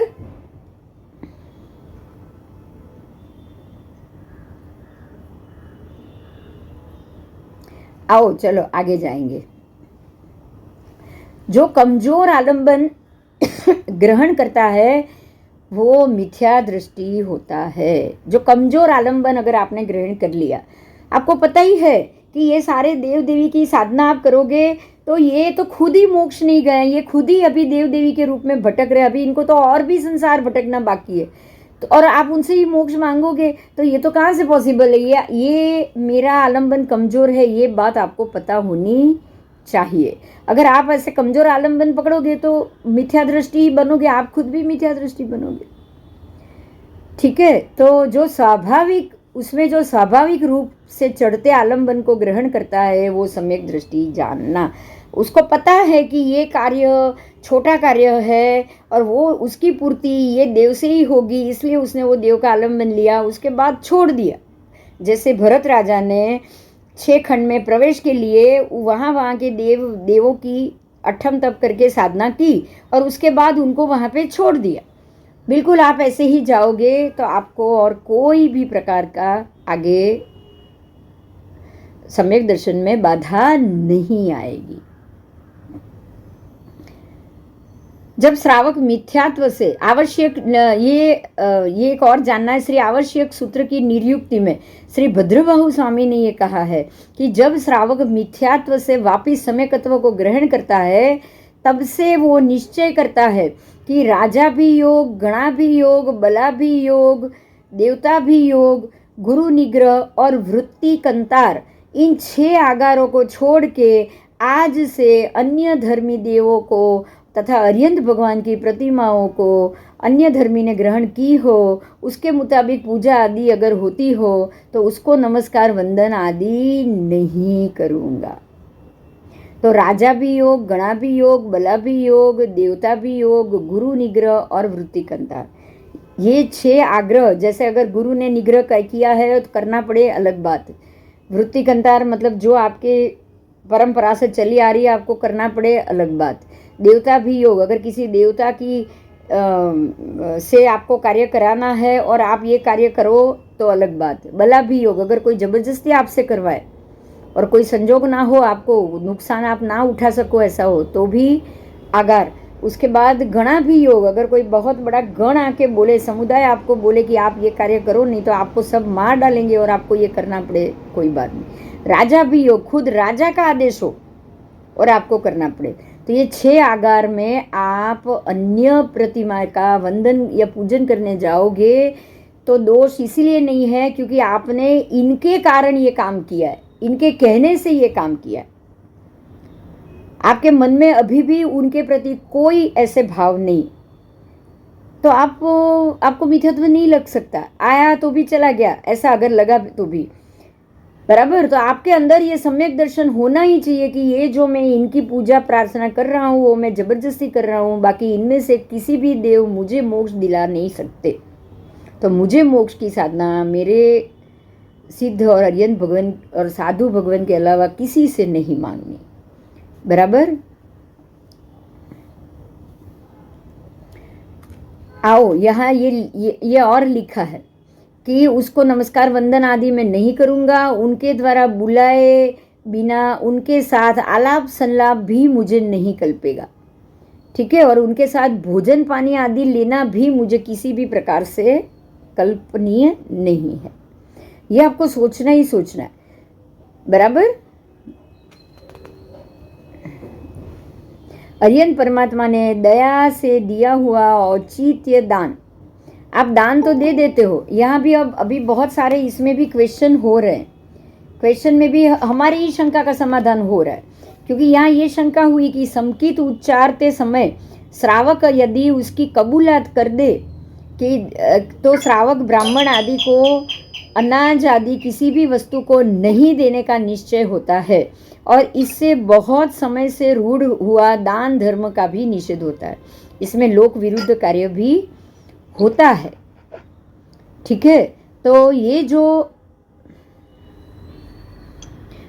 धर्म की अपभ्राजन निंदा आदि से क्या दोष नहीं लगते हैं, तो इसका यहाँ उत्तर दिया है कि संकित स्वीकार करते समय दान का सर्वथा निषेध कभी नहीं होता। जब आप सम्यक दर्शन स्वीकार करते हो तो आपको किसी भी अन्य व्यक्ति को दान नहीं करना है, ऐसा निषेध होता ही नहीं है। लेकिन उनको पात्र की बुद्धि से दान नहीं देना है, मतलब आप सुपात्र समझ के दान नहीं दे रहे हो। देखो दान में भी 2 विभाग, सुपात्र दान, अनुकंपा दान। दान के भी 2 विभाग है। आप अपने मन में क्या सोच के दान दे रहे हो। अगर किसी ऐसी गरीब व्यक्ति को या मिथ्यात्वी को या भिखारी को तो आप दान दे रहे हो, आपको नहीं पता ये मिथ्यात्वी है या भिखारी, लेकिन आप ये तो जरूर सोच के दोगे कि अगर ये सुपात्र दान योग्य है तो ही मेरा ये दान इसको जाएगा, नहीं तो अनुकंपा दान के योग्य है तो अनुकंपा दान जाएगा। तो समकीति के अनुकंपा दान नहीं कर सकता ऐसा नहीं। समकीति भरत राजा थे लेकिन उन्होंने फिर भी 6 खंड के अन्य देवों की पूजा की थी कि नहीं करी थी। चक्रवर्ती पद को हासिल करने के लिए, 6 खंड को हासिल करने के लिए 6 के 6 खंड के सभी देवी देवताओं की उनको पूजा करनी पड़ती। वैताडय गिरी कुमार की भी उनको पूजा 8ठम तप करना पड़ता है। तो आप उनका अगर तप कर रहे हो या आप उनको दान दे रहे हो तो ये समकीति के लिए कभी भी निषेध नहीं होगा, कभी नहीं होगा। जब 6 खंड का जीतने के लिए इन देवी देवताओं की पूजा अर्चना अगर भरत राजा कर सकते हैं तो आपको ये संसार का काम सिद्ध कराना हो तो आप यहाँ के जो शिव और ये सब देव है आप उनकी पूजा भी कर सकते हो, जरूर कर सकते हो। मगर आपके फोकस में ये होना चाहिए कि मैं ये सिर्फ काम कराने के लिए ये काम कर रहा हूँ, और वो भी आपका खुद का नहीं होना चाहिए, आपके स्वार्थ का काम नहीं होना चाहिए। शासन के लिए अगर आपको ये करना पड़ा तो आप जरूर करोगे, जरूर करोगे। तो शासन की पूजा प्रभावना के लिए अगर आपको किसी अन्य देव का सहारा लिया है आपने, तो आपने ये सोच के ही लिया है कि मुझे सिर्फ ये काम के लिए ही इनकी जरूरत है बस, बाकी मोक्ष तो ये मुझे दिलाने वाले है ही नहीं, ये आपको पता ही, फिर आपका समय तो कहीं नहीं जाएगा। ठीक है, उनको पात्र की बुद्धि से आप दान नहीं दोगे। ठीक है, अरिहंत परमात्मा ने दया से दिया हुआ औचित्य दान, उसका तो किसी पे भी निषेध नहीं हुआ है। परमात्मा संवत्सरी दान देते हैं ना, वार्षिक दान, वर्षी दान देते हैं, वो तो ये तो देखते नहीं सामने समकीर्ति आया कौन आया, उनको तो सबको दान देना है, जो आया उनको देना। तो अनुकंपा दान भी हो जाएगा ना, जो समकीर्ति होगा उसको सुपात्र दान जाएगा, व्यक्ति के ऊपर दान जाएगा। आप क्या सोच के दे रहे हो उसमें यहाँ तो लेना देना ही नहीं, इसमें तो यहाँ लेना देना ही नहीं है। परमात्मा तो थे ही समकीर्ति, एक समकीर्ति दान देगा तो यही सोच के देगा कि अरे भाई या तो मैं सुपात्र को दे रहा हूं या तो मैं अनुकंपा दान दे रहा। आओ उपांग सूत्र में श्री राज प्रश्नीय। हाँ, તો પછી આપણે ખબર કેમ પડે કે આપણે સુપાત્રને દાન કરી રહ્યા છીએ? આપણે જાણવાનું જ નથી, આપણે ખબર જ નથી પાડવાની। આપણી સામે કોઈ વ્યક્તિ દયનીય આવી છે તો દાન દેવું એ આપણો વ્યવહાર છે। અચ્છા, હા, એ આપણો વ્યવહાર છે કે ખાસ ભગવતી સૂત્રમાં આ પાઠ આવે છે કે આપણા અવગ્રહમાં, મતલબ જ્યાં સુધી મારી પહોંચ હોય ત્યાં સુધીમાં કોઈ પણ જીવ દુઃખી ના હોવો જોઈએ, બરાબર? તો હવે તમારે જેને દાન આપવું છે તમે વિચારીને આપો ને, તમારે એને 10 રૂપિયા હાથમાં આપવા કે 2 રૂપિયા હાથમાં આપવા એ જરૂરી નથી, તમે એક એને બિસ્કિટનું પેકેટ લઈને બી આપી શકો છો કે નહીં? આપી શકો છો ને? હવે એને સમજો કે સ્કૂલની ફીસ જોઈતી હોય, આ કરવું હોય તો પછી આપણે એ આપવું પડે, પણ એને શું જોઈતી હોય? દવા જોઈતી હોય ને, એને બીજું શું જોઈતું હોય? એને પૈસા જે સ્કૂલમાં ફીસ ભરવી હોય, હા એ ભરી શકો ને, એ બધું કરી શકો, એ બધું તમે એણે કીધું કે મને સ્કૂલમાં ફી ભરવી છે છોકરાની ને તમે દાન આપ્યું, પછી ભલે એ પૈસાનું એ કંઈક બીજું કરી આવે ને તો પણ તમને દોષ નહીં, કારણ કે તમે તો અનુકંપા દાન કર્યું છે, તમે એને છોકરાઓ ભણે એનું દાન કર્યું, રાઈટ? રાઈટ, હા, તમે એને એમ કહો કે ભાઈ લે તું 5 રૂપિયા અને તું સારું ખાવાનું લઈને ખાઈ લેજે બસ, તો એ ગડબડ થાય કે 5 રૂપિયામાં ક્યાંક જઈને ઈંડું ખાઈ આવ્યો તો ગડબડ થાય। સમજાયું? સમજાયું? હા, હવે તમે એને સીધા 5 રૂપિયાના બિસ્કિટ જ લઈને આપી દો તો કોઈ દોષ જ નથી ને? ના, તો કોઈ દોષ જ નથી। હા, એટલે દાન એ આપણા સંસ્કાર પડે। જો દાન, શીલ, તપ, ભાવ આ 4 જ મૂળ છે, ધર્મનું મૂળ આ 4 જ છે, દાન, શીલ, તપ અને ભાવ। દાન એટલે કોઈ પણ વ્યક્તિ તમારી આજુબાજુ દુઃખી ના રહે, શીલ એટલે કે તમે તમારા આ સમ્યકત્વ એ જ શીલ છે, દ્રઢ રહેવું એ જ શીલ છે, તમે તમારા પરમાત્માની સાધનામાં દ્રઢ અને મજબૂત રહો, એનું નામ શીલ। પછી તપ, તપ એટલે યથાશક્તિ કે ભાઈ મારે આજે બને એટલું ઓછું ખાવું છે, મારે શરીરને જેટલું ચલાવાય એટલું ભૂખું રાખવું છે, શરીરને પુષ્ટિ નથી કરવી, એ તપ છે। અને ભાવ તો છે જ ઉત્કૃષ્ટ કે ભાઈ હું તો મોક્ષે જો હું સવી જીવ કરુણા, બધા જીવો ઉપર કરુણા કરું, આ ભાવ ખરા કે નહીં? અને આ જ ભાવ પકડીને તો પરમાત્મા દાન આપે છે। પરમાત્મા દાન આપે ત્યારે પૂછે છે ભાઈ તું કોણ છે? હા, એ પૂછતા બી નથી, એ પૂછતા બી ના, ખબર હોય તો એ પૂછતા, પોતે જ ક્ષત્રિય છે, પોતે જ આજ સુધી માંસાહાર કર્યો છે, પોતે જ પોતાના રાજ્યમાં જે રીતના રહ્યા છે એ રીતના રહ્યા છે, હવે એમને સમજાયું એટલે એ દીક્ષા લઈ રહ્યા છે। વાત સમજાય છે આ? બરાબર? હવે નિમનાથ ભગવાનના લગ્ન વખતે લગ્નના લોકોને પશુઓનું માંસ ખવડાવવાનું હતું તો શું એમને ઘરમાં નહીં ખવાતું હોય? તો પછી એટલે વાત એ નથી, વાત એમાં પણ અનુકંપા છે। તમે જે દાન આપો છો ને એ પણ તમે કોને આપ્યું, શું આપ્યું, એણે શું કર્યું એ તો તમારે જોવા જ નથી જવાનું, તમે વોસરાવી દીધું, તમે જે દાન આપ્યું ને એ ધન તમે વોસરાવી દીધું। વાત સમજાય? બરાબર। જેમ તમે મરીને આવ્યા, હવે તમે એ શરીર વોસરાવી દો, ભાઈ હવે મેં આ શરીર આપી દીધું હોસ્પિટલમાં, તમારે જે કરવું એ કરો, તમે વોસરાવી દીધું ને એટલે હવે એનું કંઈ પણ થાય તમને કોઈ દોષ નહીં। પણ જો તમે વોસરાવ્યું નથી તો હવે એ અંગોનું શું થાય, એ આંખોનું શું થાય, એ હૃદયનું શું થાય, એ બધી તકલીફો તમને પડે. જેમ અત્યારના હાડકાને બધું મૂકીને આવ્યા છો પૂર્વભવના જન્મોના, એના પણ તમને અત્યારના મળે છે કે નહીં ફળ? તો ઓસરાવી નથી એટલે અત્યારે તમે ઓસરાવો નહીં અને તમને તમારા મૃત્યુ પછી તમારા છોકરાઓ દાન કરી દે કે ભાઈ હોસ્પિટલમાં થયું છે, આપણે આંખો તો આપી જ દઈએ, ભલે પપ્પાની સાથે વાત નથી કે મમ્મી સાથે વાત નથી, આપણે આ દાન તો કરવું જ જોઈએ. તો તમે ઓસરાવી નહીં હોય તો તમને દોષ લાગે કે નહીં? તમારી બુદ્ધિમાં મેં આ દાન યોગ્ય કામ માટે કર્યું છે, તમારા મગજમાં વાત હોવી જોઈએ. બરાબર? જેમ કે એવા તમે દેવીને પણ પૂજા કરશો ને, લૌકિક દેવોની પણ પૂજા કરવા જશો ને, તમારા મગજમાં એ વાત હોવી જોઈએ કે મેં ખાલી આ મારા આ પંચાંગ પૂર્તિ માટે જ હું આ દેવની પૂજા કરી રહી છું. વાત સમજાય છે? બીજા માટે?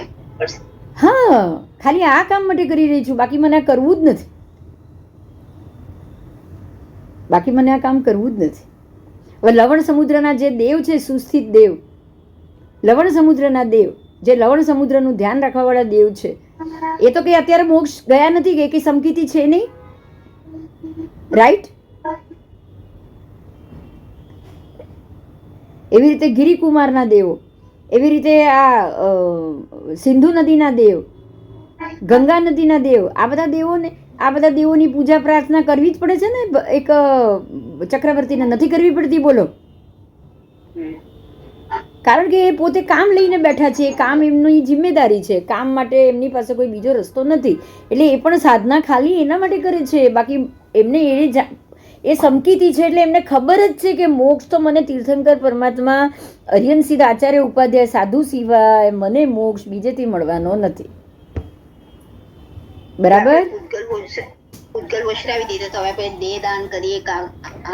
હા હા, આરામથી આખું શરીર દાન કરી શકો છો. આખું શરીર દાન કરી શકો છો. તમે પૂતગલ ઓસરાવી દીધા, શ્રાવકના 12 વ્રત લીધા, તમે ખાલી તમારી સંપત્તિને આમ ખાલી માંડ 1 કરોડ રૂપિયા જેટલી મારી સંપત્તિ, એ સિવાય બાકી બધું જેટલું છે એટલું મારું નથી, તો તમારી તો એ સંપત્તિ પણ પૂરી થઈ ગઈ. આ છે પણ તમારે, એનો દોષ તમને નહીં લાગે. બરાબર? તો 2010 થી રજીસ્ટર તો કરાવી દીધેલું છે. હા, બસ બહુ સારું, બહુ સારું. કારણ કે આપણે એનું જીવતા જ ઓસરાવીને જઈએ, આનાથી ઉત્તમ આપણને ક્યાં મળે બીજું? બોલો. અને અત્યાર સુધીના શરીર ઓસરાવ્યા, આનાથી ઉત્તમ સમય હતો કોઈ બીજો? આમ વિચાર, ખાલી વિચારતું, બરાબર, મગજથી વિચાર કે આપણને કેવા પરમાત્માનું શાસન મળ્યું ત્યારે જ આ વસ્તુ મળી ને, કે આપણે પૂર્વના સંસ્કારોને પણ તોડીને ઓસરાવીને આવ્યા. બોલો. બરાબર, બોલો. અરે આમાં આગળ આવી ગયું છે, 9,000 વાર બી શ્રાવકના દેશવીરતી વ્રત તમે લો છો. 2000 થી 9,000 વાર દીક્ષા લો છો. દીક્ષા 2000 થી 9,000 વારમાં સર્વવીરતી આવી શકે. એટલે દરેક જગ્યાએ કંઈક ને કંઈક થોડું થોડું ખૂટતું હોય ત્યારે જ 9,000 વાર સુધી જીવ જાય ને. હા, એટલે હજી સમકી દ્રઢ નથી થયું. કેમ? કારણ કે હજી ક્યાંક મિથ્યાત્વ આવે. હજી થોડી વાર પહેલાં જ આવી ગયું. આજના જે પણ લૌકિક ગુરુ, લોકોત્તર ગુરુ મિથ્યાત્વ કઈ રીતે આવ્યું? તો જે મહાત્મા આજે દોરા ધાગા કરી રહ્યા છે, જે વિધિ વિધાન કરી રહ્યા છે, ઘણા બધા મહાત્મા છે, આપણે તો નામે દઈએ, વસંતસિંહ, જે અમુક જે પેલા ઓલા બનીને બેઠા છે ને, જેને આપણે શું કે યતિ, ઘણા મહાત્મા યતિ ધર્મ નથી લઈ લીધો. બોલો. લીધો જ છે, આપણે જાણીએ છીએ. ઘણા બધા મહાત્માઓ યતિ ધર્મ લઈ લીધો છે. તો એ જે યતિ ધર્મમાં જે મહાત્મા આવી ગયા છે, એ બધા મહાત્માઓએ શું કર્યું? શાસન મૂકી અને જે દેવ દેવીથી જે મંત્રતંત્ર ને જેની પણ સિદ્ધિ મળે એ સિદ્ધિના રસ્તે લોકો ગયા કે નહીં? તો આને તમે કહેશો લોકોત્તર દેવ મિથ્યાત્વ. શું કહેશો? લોકોત્તર દેવ મિથ્યાત્વ. અને આપણે હવે એવા મહાત્મા પાસે જઈએ તો એ લોકોત્તર ગુરુ મિથ્યાત્વ થઈ ગયું. થયું કે નહીં? બરાબર? એ લોકો જે મહાત્મા જે આ કામ કરે છે, એ લોકોએ લોકોત્તર દેવ મિથ્યાત્વ કર્યું. કારણ કે લોકોત્તર થઈને પણ દેવ, જે ખોટા દેવની મિથ્યાત્વી દેવ પાસે ગયા એ લોકો. અને આપણે એવું કરશું તો લોકોત્તર ગુરુ મિથ્યાત્વ. આપણે એવા ગુરુને વંદન, પૂજન, પાઠન બધું જ કરીએ તો શું થાય? ભરત રાજાની જેમ જવાનું છે. જાઓ, વંદન કરો, કોઈ ના નથી, જરૂર પડે તો જાઓ બી ખરા. પણ વંદન કરીને એમ જ કહેવાનું, સાહેબ આ તમારા વેશને વંદન છે. સમજાયું? આ તમારા અમે વેશને વંદન કરીએ, બને ત્યાં સુધી તો જવાનું જ નહીં. પછી એમને એવું ન લાગવું જોઈએ કે તમે એમના વંદન છોડી દીધા છે. વાત સમજાય છે? સામેની વ્યક્તિ માટે તમને દ્વેષભાવ આવે એવું પણ તમારે નથી કરવાનું. આપણે તો હવે બને એટલા કર્મોની પરંપરામાંથી બહાર નીકળવાનું છે. રાઈટ? तो सम्यकत्व जरे जब भी उच्चारण करता है तब श्रावक उसकी कबूलात कर दे कि भाई ब्राह्मण आदि को मैं अनाज और ये सब मैं नहीं देने का निश्चय करता हूँ, ऐसा कोई भी कबूलात हमसे जब श्रावक के व्रत किए उसमें हुआ था क्या? नहीं हुआ था. बराबर? कि मैं इसको दान दूं, इसको ना दान दूं, ऐसी तो कोई परंपरा शास्त्र में है ही नहीं. है क्या? नहीं है. तो दान धर्म का निषेध ना हो ये बहुत जरूरी है. कोई धर्म की निंदा ना करेंगे. देखो ये जैन लोग को तो देखो किसी को दान ही नहीं देते, फिर लोग निंदा करेंगे कि नहीं करेंगे बताओ? एक तो है मुट्ठी भर जैन, और अगर जैन दूसरे धर्म को दान ही करना बंद कर दे तो दूसरे धर्म वाले भी क्या बोलेंगे कि ये देखो ये कैसे लोग हैं, कुछ भी इनको कुछ देना ही नहीं किसी को. बोलेंगे कि नहीं बोलेंगे? निंदा ही करेंगे ना कि इनके भगवान ने तो इनको क्या सिखाया है. करेंगे कि नहीं?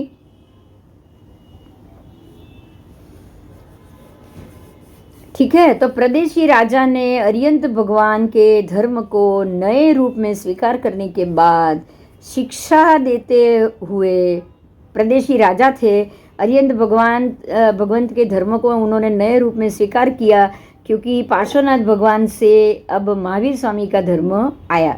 तो उस वक्त केशी गणधर ने कहा कि हे प्रदेशी राजा, तुम अब श्री जिनेश्वर परमात्मा का तुमने अब स्वीकार कर लिया है, इसलिए दूसरे को दान नहीं देना ऐसा मन में विचार मत करना, क्योंकि ऐसा करने से हमें दानांतराय कर्म और श्री जिन धर्म की निंदा होने से दोष लगेगा. देखो आपने आज जो तेजे कीधुं ने जवाब આવ્યો કે તમે અન્ય ધર્મીને દાન નથી આપતા તો તમે સૌથી પહેલા તો દાનાંતરાય કર્મ જ લાગવાનું, કારણ કે કોઈએ માંગ્યું ને તમે નહીં આપ્યું. તમે કેપેબલ છો ને તમે નથી આપ્યું એટલે દાનાંતરાય लाग्યું. બીજું એ लाग्યું કે એ નિંદાએ કરશે ને એ લોકો કે આ તો આ ધર્મના લોકો તો કોઈને દાન જ નથી આપતા. ધર્મની નિંદા કરશે. કોની નિંદા કરશે?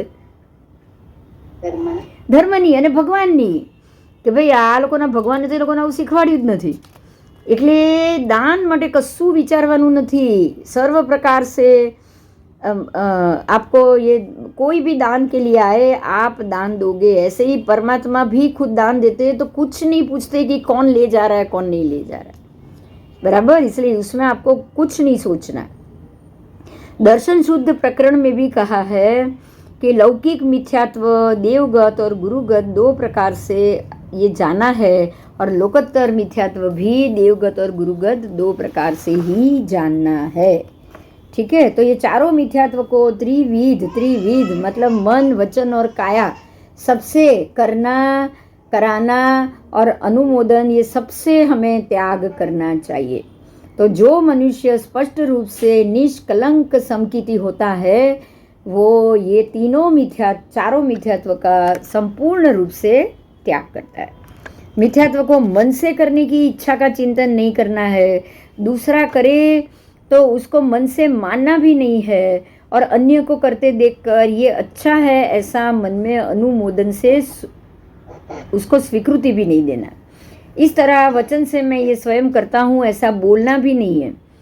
तुम करो ऐसा दूसरे को भी नहीं देना है, और अन्य को करते हुए हाँ तूने ये बहुत अच्छा काम किया ऐसे अनुमोदना भी, प्रशंसा भी नहीं. मिथ्यात्वी की प्रशंसा को कुप्रशंसा कहा गया है.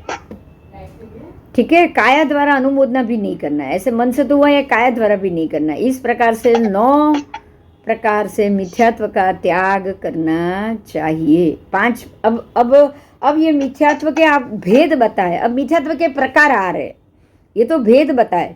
अब मिथ्यात्व के प्रकार आ रहा है. प्रकार 5 प्रकार का बोला है मिथ्यात्व का.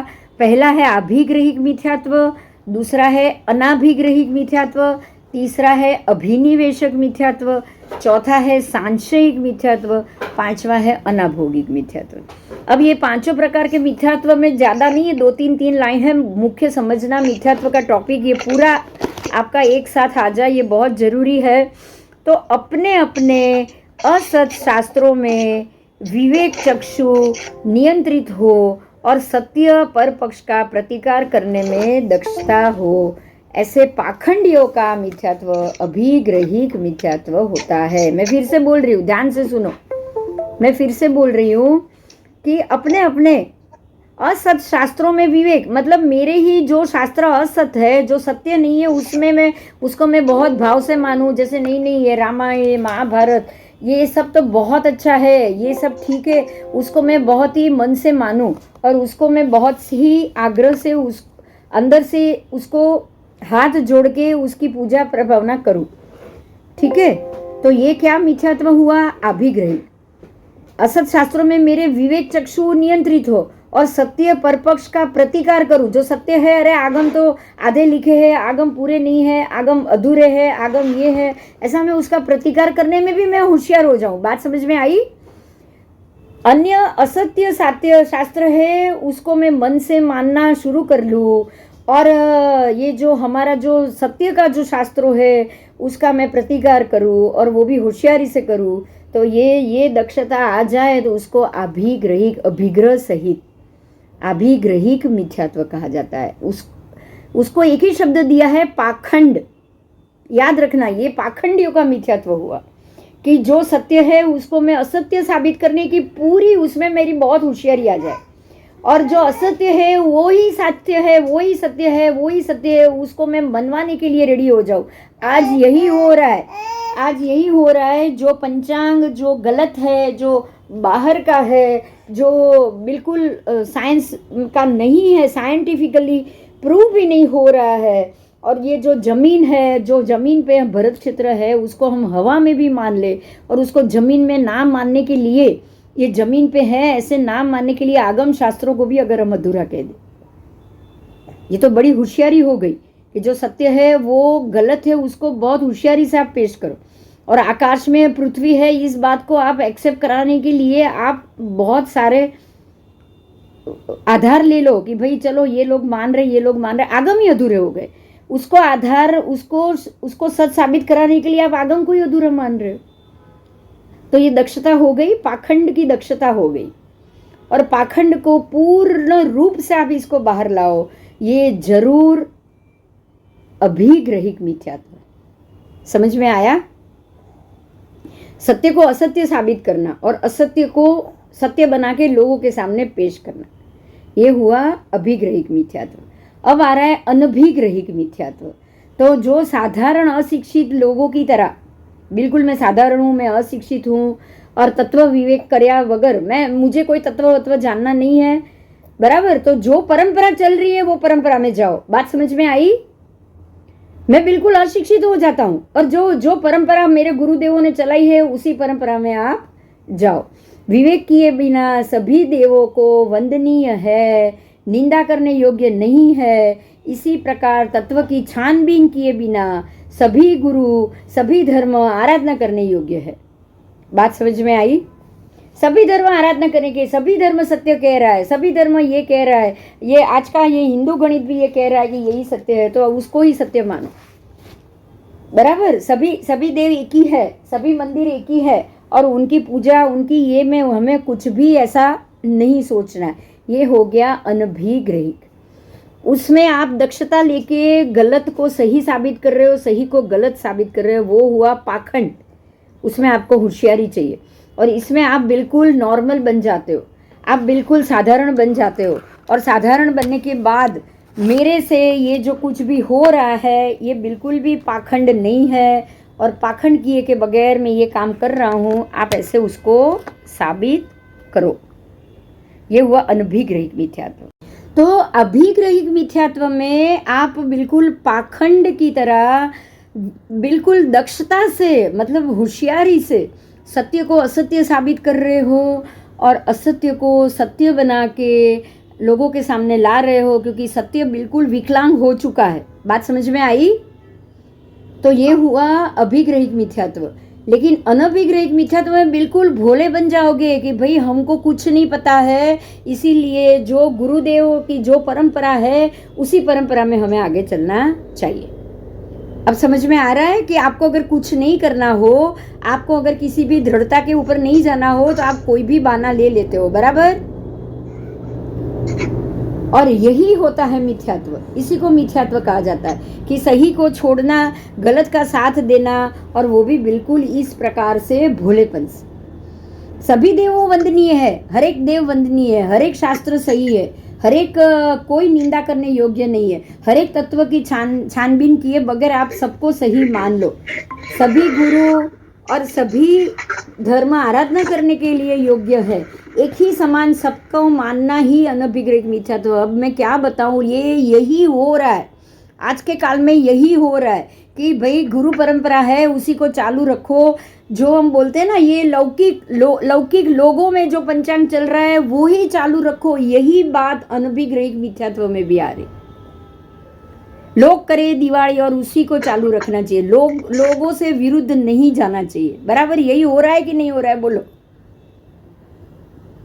हो रहा है, यही हो रहा है, और आगे भी अभिग्रहिक भी हो रहा है। महात्माओं से ये भी हो रहा है कि भाई आगम अधूरे है, आगम पूरा नहीं है, आज का साइंस बहुत फॉरवर्ड है, उसने जो कहा है सच का है। यहाँ तक कि हम हवा में है वो भी मानने के लिए तैयार हो गए कि ये जानी थी दुनिया करके कुछ अलग ही है, ये वो भरत क्षेत्र है ही नहीं, बोलो।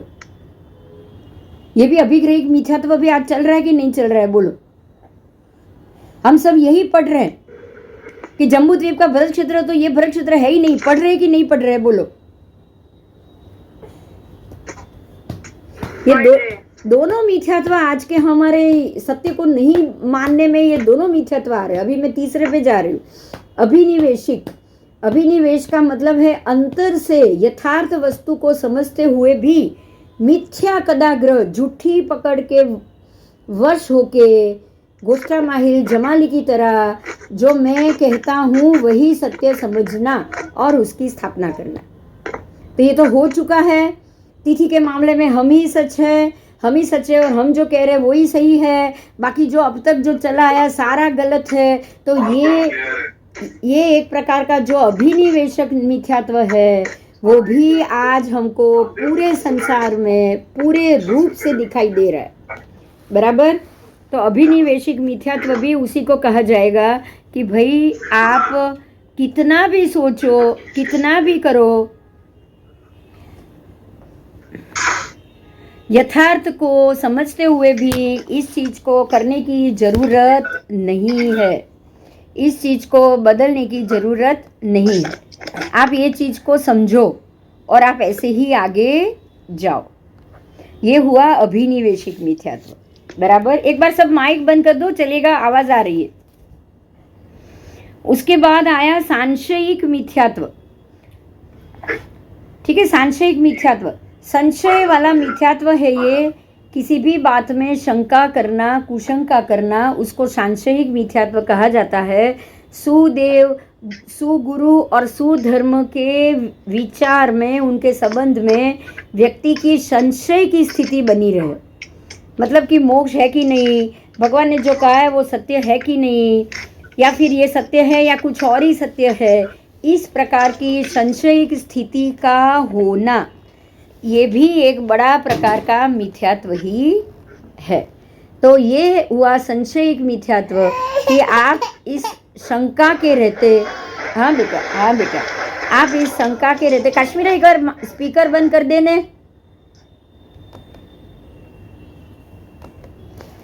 चल, सांशयिक मिथ्यात्व फिर भी आपको एक शंका, छोटी शंका हो सकती है, लेकिन बाकी आगे के जो 2-3 मिथ्यात्व थे वो बिल्कुल पूरी तरह से आपको मिथ्यात्व के पकड़ में ले लेंगे। सांशयिक में या तो एक शंका भी आ सकती है, 2 शंका भी आ सकती है, 1000 शंका भी हो सकती है। जितनी शंका ज़्यादा होगी सांशयिक मिथ्यात्व उतना ज़्यादा मजबूत होगा, और 1-2 शंका ही होगी तो ये मिथ्यात्व जाकर सम्यकत्व आने में ज़्यादा समय नहीं लगेगा। उसके बाद अनाभोगिक मिथ्यात्व, सत्य असत्य संबंधी विचार शून्य बन जाना, बिल्कुल अनाभोग, भोग नहीं अनाभोग। मुझे कुछ मालूम ही नहीं है, मुझे कुछ पता ही नहीं है ना, मैं कुछ मुझे इसमें कुछ पढ़ना भी नहीं है। ये भी बोलते हैं ना बहुत सारे लोग कि भाई मुझे ये क्या सच है क्या झूठ है वो जानने के लिए उसमें सोचना तक नहीं है। ठीक है, सत्य संबंधी मैं बिल्कुल विचार शून्य हो जाऊं, एकेंद्रिय, विकलेंद्रिय, सम्मूर्छिम, पंचेंद्रिय अथवा विशेष ज्ञान से जैसे वो रहित होते हैं ना, वैसे जड़ और अज्ञानी हम खुद बन जाए। अगर ज्ञानी अगर ऐसे अज्ञानी बन जाएगा तो उसका ज्ञान टिकेगा क्या? ये तो बहुत खराब बात हो गई, ये तो बहुत बड़ा ज्ञानावरण हो गया। तो ज्ञानावरण आने से भी आपको मिथ्यात्व होगा। सम्यक ज्ञान के ऊपर आवरण आना या संपूर्ण ज्ञान के ऊपर आवरण आना, मूर्ता आ जाएगी, मूर्ता भवांतर में। तो ये जड़त्व के कारण सम्यकत्व या मिथ्यात्व के बारे में कुछ भी नहीं सोचता है, और ऐसे जीव को अनाभोगिक मिथ्यात्व कहा गया है। तो ये पांचों प्रकार के मिथ्यात्व का हमको त्याग करना है। पीछे के दो मिथ्यात्व तो हम समझ सकते हैं कि हमें पता है कि हम ये गलत कर रहे हैं, बराबर।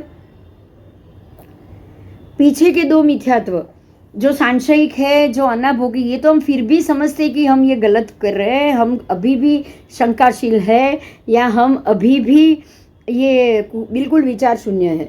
लेकिन आगे के मिथ्यात्व तीन तो आपको बिल्कुल पाखंडी बनाएंगे। आप बहुत बड़ी होशियारी से सत्य को गलत और गलत को सत्य साबित कर दो। समझ में आया? तो ये पांचों प्रकार के मिथ्यात्व और मिथ्यात्व के कुल जो मूल चार भेद, और चार भेद के भी अन्य पेटा भेद, लगभग 100 जितने पेटा भेद भी हो चुके हैं, इन सभी का नाश और त्याग करना ही चाहिए, बराबर। तो इनका त्याग कैसे होगा? अब बड़ी बात यह है कि इनका त्याग कैसे होगा। तो समकित प्राप्त करने से ही मिथ्यात्व का त्याग होगा। और समकित 67 प्रकार से शुद्ध होता है। 67 प्रकार। समकित में 67 प्रकार की शुद्धि कैसे आएगी? तो 4 प्रकार की श्रद्धा, मैं अभी सिर्फ नाम ले रही हूँ, आगे आगे पढ़ना आएगा। 4 प्रकार की श्रद्धा, 3 प्रकार का लिंग, 10 प्रकार का विनय, 3 प्रकार की बुद्धि, 5 प्रकार से दूषणों का त्याग, ठीक है, फिर 8 प्रकार के प्रभावक, 5 प्रकार के भूषण, समकित के भूषण भी होते हैं, और 5 प्रकार के समकित के लक्षण, 6 प्रकार से समकित की जैना, 6 प्रकार से समकित का आगार, और 6 प्रकार से समकित के स्थान। टोटल मिला के 67 प्रकार का समकित होता है, बराबर। तो अब समकित के 67 प्रकार अगले क्लास में देखें। बोलो, कोई प्रश्न है तो बोलो, खोल दो सब माइक।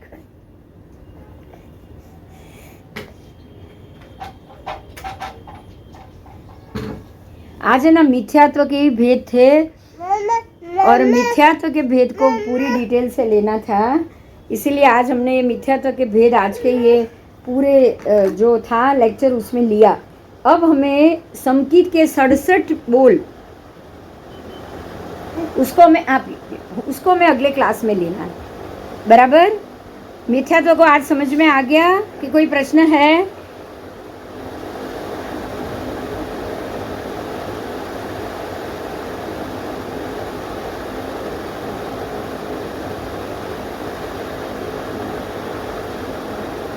जय जिनेंद्र, आज का लेक्चर यहाँ समाप्त हुआ।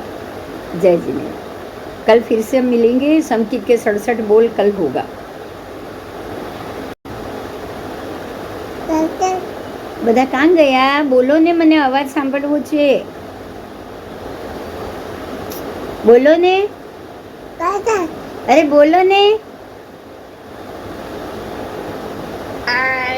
હાય, જો બધા બોલાવે તને, જો તને બધા બોલાવે છે। તારું નામ શું છે? બોલ બોલ, શૌનક બોલ કે હાય, બોલા હાય, બાય બાય, બાય બાય કરે તું, બાય બાય કરે। હું પાણી પીવું છું। શું કરે છે સોનક? કે શૌનક પાણી પીએ છે, પાણી પીએ છે। ઠંડા ઠંડા કુલકુલ। હા, એવું પાણી પીવું છું।